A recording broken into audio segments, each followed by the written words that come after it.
അർബുദ രോഗികൾക്ക് ആശ്വാസവും അനുഗ്രഹവുമായി മാറിയ ദൈവവൃക്ഷം അഥവാ ലക്ഷ്മിദാരു എന്ന ഔഷധ സസ്യം ഇപ്പോൾ മലയാളികളുടെ വീട്ടുമുറ്റത്തും വളർന്നു തുടങ്ങിയിരിക്കുന്നു. കീമോതെറാപ്പിയുടെ രണ്ടാമത്തെ കോഴ്സും കഴിഞ്ഞിരിക്കുന്ന ഒരു അർബുദ രോഗി വലിയ പ്രതീക്ഷ വെച്ചു പുലർത്താനില്ലാതെ നിസ്സഹായതയുടെ ദിനങ്ങൾ തള്ളി നീക്കിയപ്പോൾ അയാളുടെ മുമ്പിലാണ് പ്രത്യാശയുടെ നേർവെളിച്ചമായി ഈ ദൈവവൃക്ഷത്തെക്കുറിച്ചുള്ള അറിവ് ലഭിക്കുന്നത്.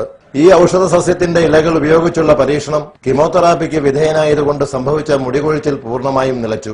അർബുദകോശ വളർച്ച നിയന്ത്രണ വിധേയമായി. ഈ ഔഷധ സസ്യത്തെ മലയാളക്കരയ്ക്ക് പരിചയപ്പെടുത്തിയതാവട്ടെ പരിസ്ഥിതി പ്രവർത്തകനും വനം വകുപ്പിന്റെ മുൻ ചീഫ് കൺസർവേറ്ററുമായ സി കരുണാകരനും ബാംഗ്ലൂരിലെ ഭിഷഗ്വരനായ ഡോക്ടർ ശ്യാം സുന്ദർ ജോഷിയുമാണ്.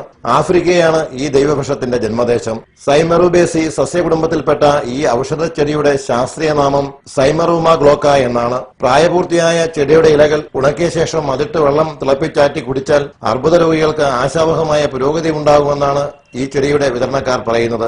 നട്ടുകഴിഞ്ഞ് 2.5 മുതൽ 3 വർഷം കൊണ്ട് ഈ ചെടി വളർച്ചയെത്തുന്നു. 10 കിലോ തൂക്കമുള്ളവർക്ക് ഈ ചെടിയുടെ 3 ഇലകൾ എന്ന ക്രമത്തിലും 50 കിലോ ഭാരമുള്ളവർക്ക് 15 ഇലകൾ എന്ന ക്രമത്തിലും ഉപയോഗിക്കാം. തണലിൽ ഇതിന്റെ ഇലകൾ ഉണക്കിയെടുക്കണം. പിന്നീട് ചെറുതായി എരിഞ്ഞ് 200 മില്ലിലിറ്റർ വെള്ളത്തിലിട്ട് തിളപ്പിക്കണം. തിളപ്പിച്ച് 160-170 മില്ലി വരെയാക്കിയ ശേഷം 8-9 മണിക്കൂർ കഴിഞ്ഞ് ചെറുതായി ചൂടാക്കി കുടിക്കണം. രാവിലെ വെറും വയറ്റിൽ വേണം കുടിക്കാൻ. വീണ്ടും 200 മില്ലിലിറ്റർ വെള്ളമൊഴിച്ച് തിളപ്പിച്ച് 8 മണിക്കൂർ കഴിഞ്ഞ് ഉപയോഗിക്കാം. പിന്നീട് ഇതുപോലെ പുതിയ ഇലകളിട്ട് ആവർത്തിക്കാം. ദിവസവും ഇത് 3 നേരം കഴിക്കണമെന്നാണ് പറയുന്നത്. ഇപ്പോൾ ഈ ഔഷധ സസ്യത്തിന് ആവശ്യക്കാരേറെയാണെന്ന് തെള്ളിയൂരിൽ ഇതിന്റെ വിതരണക്കാർ അറിയിച്ചു. തെള്ളിയൂർ PRD ചിട്ടി ഫണ്ടിനോട് ചേർന്നാണ് ഈ ഔഷധ സസ്യത്തിന്റെ പ്രദർശനവും വിൽപ്പനയുമുള്ളത്. ഈ ഔഷധ സസ്യത്തിന്റെ കേരളത്തിലെ പ്രൊമോട്ടറും റിട്ടയർഡ് ഫോറസ്റ്റ് ചീഫ് കൺസർവേറ്ററുമായ CK കരുണാകരനുമായി ബന്ധപ്പെട്ടാൽ ഇതേക്കുറിച്ചുള്ള കൂടുതൽ വിവരങ്ങൾ ലഭ്യമാണ്. City news